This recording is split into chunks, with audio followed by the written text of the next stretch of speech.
I would like to say that I'm glad that no word from God would ever fail. No message, no theme today. Really, what I want to do is just bring you some good news. If y'all are ready for that, now I just want to bring you some good news. And I think in light of yesterday's and the previous days that we really could use some good news. I don't know if you're like me and you still wrapping your mind around the election. I don't know if you just paid rent and now you looking kind of funny right now. I don't know if thinking about Alabama making Oklahoma Bowl eligible may have you a little down and out. But I think in the house today that everybody deserves a little bit of good news.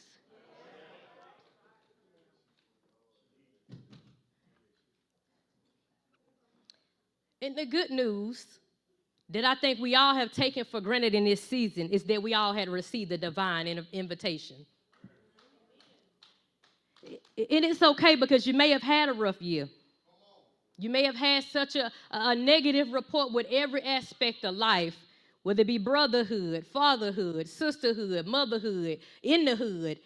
You may just been receiving bad news all around that you forgot to RSVP for your divine invitation.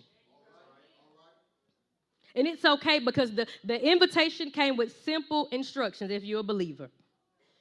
If you believe and you know the word and you know the divine, then we can just say the invitation in part says that truly, truly, the invitation was inviting humanity to see what God is doing here on this earth. Right. That's good. When stuff that you know killed a classmate and a friend, but it didn't kill you, we are seeing some of the stuff that God is doing here on this earth. Can I take a moment and just say, I'm 30, and I have been more to my classmates' funerals than I have to their weddings. Because if it's not violence, it's pills, and it's lean, and it's really getting out of hand. But in the same breath, I have to thank God because I have not always lived on the straight and narrow path. I too have indulged in drinking. I too have indulged in a smoke here and there. And I have to thank God because I still was able to see favor and see that God was still working here on this earth. It's a lot of us that are not on this microphone that can attest to some of the stuff that took out a friend, a coworker, a neighbor, somebody riding next to you. It should have been you. You text and drive, so it should have been you. But for some reason, whether had been a cousin, an auntie, a church mother, somebody was praying so hard that they knew when you would text and drive that God cover them anyways. And when that car aeroplane and hydroplane and went left instead of right, for some reason you were covered. When you seen a friend overdose on pills and you still put one in your mouth, somebody was praying somewhere that God made they swallow it, but their stomach not digest it. And let the angels encamp around them. That's what the divine invitation is. The divine invitation is just to let us see humanity, what God is doing here on this earth. That God, although the election did not go a lot of people's way, that I am still in control. Somebody is trusting in the Lord, and it does not matter who sits in the commander-in-chief, because I am the commander-in-chief. It's somebody that recently got a bill of health. They called you. They sent it in the mail. They uploaded it on the portal. And you know you've been doing right. And the diagnosis still got handed down to you. But for some reason, when you Google it to Dr. Google, what should be killing people and having them in their deathbed, you are still here in this church house giving praise, giving glory. And to that I must say, the divine invitation is us allowing to see what he is doing here on this earth. Your heart was supposed to stop 3 blunts ago, but you are still here.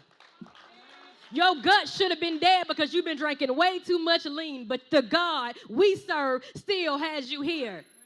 The alcohol should have destroyed your liver 6 months ago, but you are still here. Not jaundice, not dark skin, not on dialysis, but you are still here.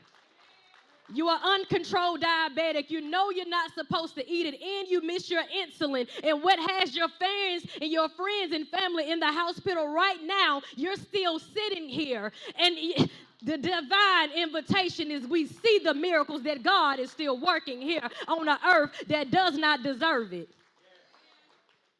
On an earth that's not even asking for it. We so busy asking for parlays to hit. We so busy asking for the check just to go through. We so busy doing that. We ain't even took the time to ask for God, give me grace, mercy, and favor, because the stuff I'm battling in this world is so heavy for me. The burdens, I keep carrying them, and I can't shake them for nothing. I keep forgetting that my divine invitation was to witness what you are doing here on this earth. They said my son wouldn't even walk, talk, or feed himself. And at times I get so caught up in my own mess, I forget to say, God, I thank you for the divine invitation to see what God is doing over Jaden Hill on this earth. Somebody got a womb that they said wouldn't even carry a child, and we forget to say, God, anoint my womb anyway, because you said that no tree bears a dead fruit. But I'm so caught up on making that Negro act right that I'm forgetting the divine invitation to see what you are doing here on this earth. I love looking at women, and I'm forgetting, God, that you have made a wife for me, because you said he who finds a wife not only finds a good thing but has favor. But I'm so caught up on my eyes and what I like to see that I'm forgetting to give my divine invitation, pick it up and say, God, I thank you for covering me and giving me a rib that works so well when I fall short. I can see the divine invitation of what God is doing here on this earth. I'm so caught up on God to having my way like everybody's Burger King that I'm forgetting the divine invitation to see that I can still breathe air, although the CDC says we're at a pollution. Oh, my God, I'm forgetting to tell you, thank you for the miracles that you are still providing on this earth. They're saying COVID numbers are going up, but I ain't seen death hit me yet. And God, I'm thanking you for the spirit of Passover, because you are still working here on this earth. We done buried a lot of members, but I'm saying we left them because to be absent in the body is to be present with God, and we got to thank him because he's still working the divinity that we're seeing here done on this earth. Is there anybody that just want to put a little praise of what he's doing right here on this earth? I know there's 9 planets in our solar system. I don't know what he's doing on Mars and Jupiter, but I know what he's doing here on this earth. I know the grass is still green, so I can walk on it. I know that the water is still blue, so I can drink it. I know the air is still good, so I can breathe it. I know what God is doing here for me on this earth.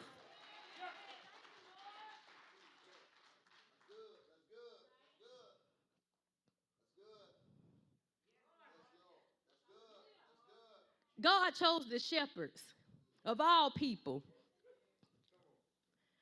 And I say that because in the beginning of Luke, we see that a king told everybody to go turn in your senses. So this is why they're on the trip. I try to educate a little bit. I haven't done Sunday school and my Wednesday night, but if I'm wrong, correct me later. But at the beginning of this, it says in the day Caesar had issued a decree, and he said everybody need a census. So the king had already given an order for the people to go turn in a census. So you would think the King of Kings would choose another king to deliver this message. Not so. He chose shepherds.